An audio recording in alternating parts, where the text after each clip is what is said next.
Hi, boys and girls. It's Mrs. Grames, and I want to share a story with you today that's called Each Kindness. And this book was written by a woman named Jacqueline Woodson. It is a certain read story, and it's worth 1 point if you take the quiz. Each Kindness. One morning, as we settled into our seats, the classroom door opened and the principal came in. She had a girl with her, and she said to us, "This is Maya." Maya looked down at the floor, and I think I heard her whisper hello. We all stared at her. Her coat was open, and the clothes beneath it looked old and ragged. Her shoes were spring shoes, not meant for snow, and a strap on one of them had broken. Our teacher, Ms. Albert, said, "Say good morning to our new student."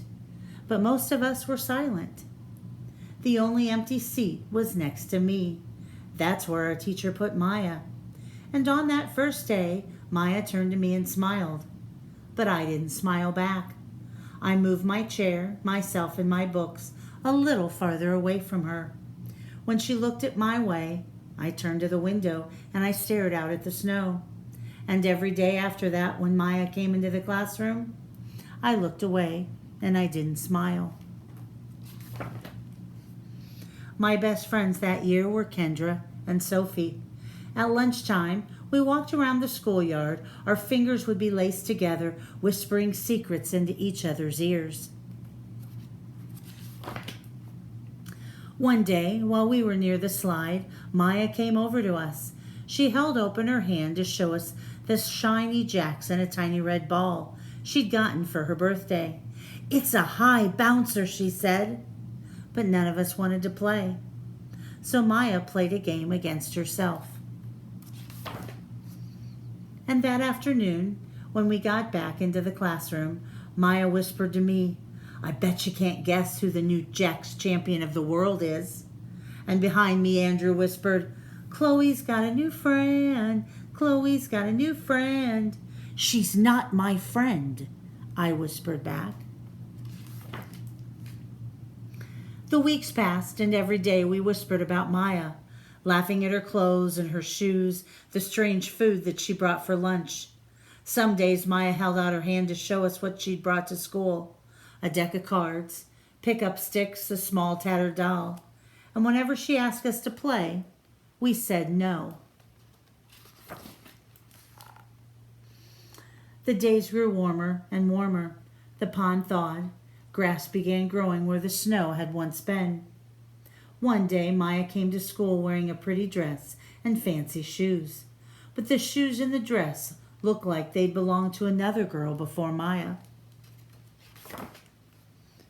"I have a new name for her," Kendra whispered. "Never knew. Everything she has come from a second-hand store." We all laughed, and Maya stood by the fence. She was holding a jump rope, but she didn't come over to ask us if we wanted to play. And after a while, she folded it doubled. She rolled the ends around each hand, and she started jumping. She jumped around and around the whole schoolyard without stopping. She didn't look up once. She just jumped and jumped and jumped. The next day, Maya's seat was empty, and in class that morning, we were talking about kindness. Ms. Albert had brought a big bowl into class, and she'd filled it with water.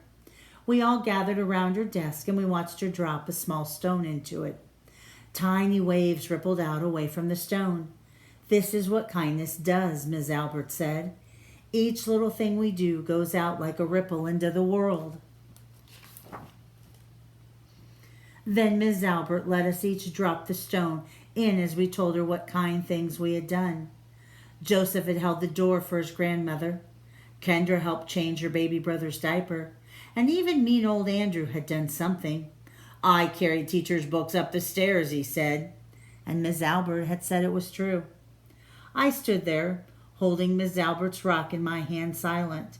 "Even small things count," Miss Albert had said gently.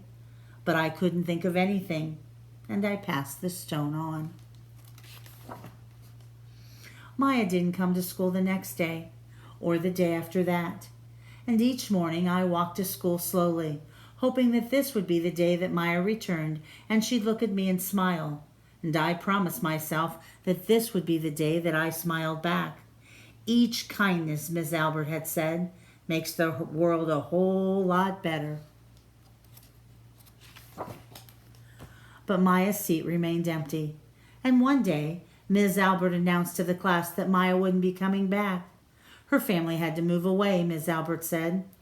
She told us to get our notebooks out, that it was time for spelling. That afternoon, I walked home alone. When I reached the pond, my throat filled with all the things that I had wished that I would have said to Maya, each kindness that I had never shown.